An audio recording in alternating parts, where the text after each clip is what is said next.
रत्नाकर पच्चीसी का अद्भुत इतिहास। क्या आप जानते हैं कि प्रसिद्ध स्तोत्र रत्नाकर पच्चीसी की रचना क्यों हुई? इसकी रचना किसने की और कब की, और इसके पीछे कौन सी प्रेरणादायक घटना छिपी हुई है? आइए जानते हैं इस अद्भुत इतिहास को। ये बात 14वीं शताब्दी की है। उस समय आचार्य श्री रत्नाकर सुरेश्वर जी महाराज अत्यंत विद्वान, तपस्वी और अनंत ज्ञान से संपन्न श्रमण थे। उनका त्याग और तपस्या अद्भुत थी। जब वे प्रवचन देते तो ऐसा प्रतीत होता मानो स्वयं मां सरस्वती उनकी वाणी में विराजमान हो। उनके उपदेश सुनकर अनेक लोग वैराग्य धारण कर साधु बन जाते और अनेक गृहस्थ धर्म के मार्ग पर अग्रसर होकर व्रतधारी श्रावक बनते। एक बार विहार करते हुए आचार्य श्री अपने शिष्य समुदाय के साथ गुजरात के रायखड़ वडली गांव में पधारे। वहां भी उनके प्रभावशाली प्रवचनों से धर्म की सुंदर प्रभावना होने लगी। उसी समय धंधुका नगरी का एक धर्मपरायण व्यापारी सुगन श्रावक व्यापार के सिलसिले में अक्सर रायखड़ वडली आया करता था। वो रुई का बड़ा व्यापारी था। माता पिता से मिले धार्मिक संस्कारों के कारण उसके हृदय में धर्म के प्रति गहरी श्रद्धा थी।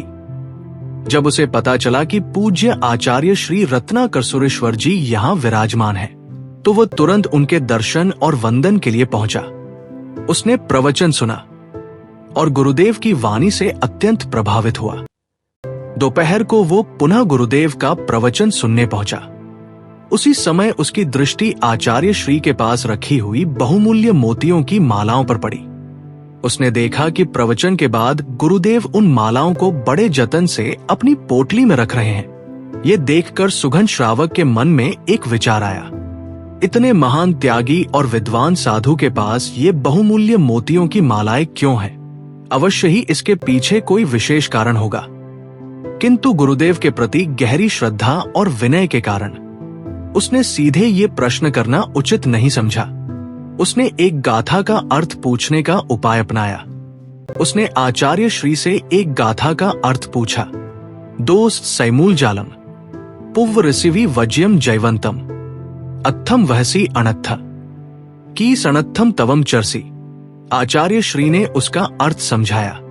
सैकड़ों दोषों के मूल कारण रूप परिग्रह को पूर्व ऋषियों और संयमी साधुओं ने त्याग दिया है, फिर भी तू उस अनर्थकारी वस्तु का संग्रह क्यों करता है? सुगन श्रावक ने विनम्रता से कहा, गुरुदेव, मुझे इसका भाव पूरी तरह समझ में नहीं आया। आचार्य श्री ने उसे पुनः बड़े धैर्य और प्रेम से समझाया। दूसरे दिन उसने फिर वही प्रश्न पूछा। आचार्य श्री ने बड़े धैर्य और प्रेम से उसे समझाया, लेकिन सुगन श्रावक ने विनम्रता से कहा, गुरुदेव, मुझे अभी भी इसका वास्तविक अर्थ समझ में नहीं आया। तीसरे दिन भी वही प्रश्न पूछा और ये क्रम चलता रहा। दिन बीतते गए, सप्ताह बीतते गए और देखते ही देखते महीने बीत गए, लेकिन सुगन श्रावक प्रतिदिन उसी गाथा का अर्थ पूछता रहा और हर बार यही कहता, गुरुदेव, मुझे अभी भी इसका वास्तविक अर्थ समझ में नहीं आया। वीडियो आगे देखने से पहले हमारे YouTube चैनल जैन लाइब्रेरी को सब्सक्राइब जरूर कर लीजिए। रेगुलर अपडेट पाने के लिए हमारे WhatsApp ग्रुप से भी जरूर जुड़ जाएं। अब आचार्य श्री को आश्चर्य होने लगा। उन्होंने मन ही मन विचार किया, आखिर ये श्रावक बार बार यही प्रश्न क्यों पूछता है? एक दिन अचानक उनका ध्यान अपनी मोतियों की मालाओं पर गया और तभी उनके मन में एक गहरा विचार जागा। कहीं ऐसा तो नहीं कि ये श्रावक मुझे ही कोई संकेत देना चाहता है? मैं स्वयं इन बहुमूल्य मोतियों के प्रति आसक्ति रखता हूं। यदि मैं ही परिग्रह का त्याग न करूं, तो दूसरों को वैराग्य का उपदेश कैसे दे सकता हूं? ये विचार आते ही उन्हें अपनी इस कमजोरी का गहरा पश्चाताप हुआ। अगले दिन जब सुगन श्रावक पुनः वहां आया और उसने एक बार फिर उसी गाथा का अर्थ पूछने की विनती की, तब आचार्य श्री ने अपने पास रखी हुई सभी मोतियों की मालाएं उठाई और उन्हें श्रावक के सामने रख दिया। फिर अत्यंत विनम्रता से बोले, महानुभाव, ये गाथा वास्तव में मुझे ही उपदेश दे रही थी। मैं भी इन बहुमूल्य रत्नों के प्रति आसक्त हो गया था। यदि साधु स्वयं मोह में फंसा रहे तो उसका उपदेश केवल शब्दों का आडंबर बनकर रह जाता है। आज मैं इस परिग्रह का पूर्ण त्याग करता हूँ। वास्तव में आपने मेरी भूल का बोध कराकर मेरे आत्म कल्याण का मार्ग प्रशस्त किया है। इसके लिए मैं आपका हृदय से आभारी हूँ। आचार्य श्री की ये निष्कपटता और विनम्रता देखकर सुगन श्रावक का हृदय भाव विभोर हो उठा। दोनों के मन में एक दूसरे के प्रति कृतज्ञता की भावना उमड़ पड़ी। समय बीतता गया। बाद में आचार्य श्री रत्नाकर सुरेश्वर जी विहार करते हुए चित्तौड़ पहुंचे। वहां उन्होंने प्रसिद्ध श्रावक सम्राशाह को पवित्र शत्रुंजय तीर्थ का विशाल संघ निकालने की प्रेरणा दी। विक्रम संवत 1371 में सम्राशाह ने भव्य शत्रुंजय संघ निकाला। कहा जाता है कि इस संघ में लगभग 2 लाख श्रद्धालु सम्मिलित हुए थे। अनेक महान आचार्य, साधु और साध्वियां भी इस दिव्य यात्रा में उपस्थित थे।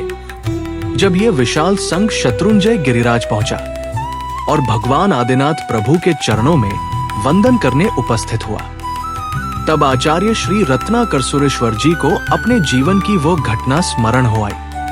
वो सूक्ष्म चारित्रिक दोष, वो आत्मचिंतन और वो पश्चाताप, सब कुछ मानो उनकी आंखों के सामने पुनः जीवंत हो उठा।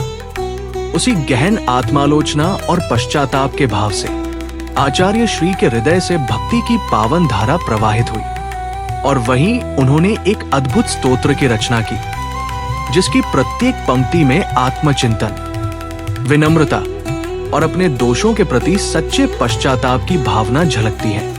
और प्रभु भक्ति तथा सच्चे पश्चाताप से प्रकट हुआ यही दिव्य स्तोत्र युगों युगों तक रत्नाकर 25 के नाम से प्रसिद्ध हुआ। यह स्तोत्र मूल रूप से संस्कृत भाषा में रचा गया था। इसके पश्चात आचार्य श्री रत्नाकर सुरेश्वर जी महाराज निरंतर धर्म प्रभावना करते रहे और अंततः विक्रम संवत 1384 में उन्होंने शांत भाव से कालधर्म प्राप्त किया। किंतु उनके द्वारा रचित रत्नाकर 25 का पाठ युगों तक श्रद्धालुओं को अपने दोषों को पहचान कर उनसे मुक्त होने की प्रेरणा देता रहा। कई शताब्दियों बाद भावनगर के धर्मनिष्ठ शिक्षक श्यामजी हेमचंद देसाई ने अनुभव किया कि संस्कृत भाषा अब बहुत कम लोग समझते हैं। इसलिए उन्होंने इस महान स्तोत्र का सुंदर गुजराती भावानुवाद किया, ताकि सामान्य जन भी इसके गहरे आध्यात्मिक पाठ का लाभ ले सके। आज भी असंख्य श्रद्धालु मंदिरों में, उपाश्रयों में और अपने घरों में भक्ति भाव से रत्नाकर 25 का पाठ करते हैं। इसके पश्चातापपूर्ण शब्द मन को निर्मल बनाते हैं, हृदय में विनम्रता जगाते हैं और आत्मा को अपने दोषों को पहचान कर उनसे मुक्त होने की प्रेरणा देते हैं। इसी कारण रत्नाकर 25 केवल एक स्तोत्र नहीं है, यह आत्मशुद्धि की साधना है, पश्चाताप का पवित्र संदेश है और आत्म जागृति का अमर प्रकाश है। अगर आपको ये वीडियो पसंद आई हो तो वीडियो को लाइक करें, शेयर करें और हमारा चैनल जैन लाइब्रेरी को सब्सक्राइब जरूर करें, ताकि हम ऐसी अद्भुत और आध्यात्मिक जानकारियां आगे भी आपके लिए लाते रहें। जय जिनेंद्र।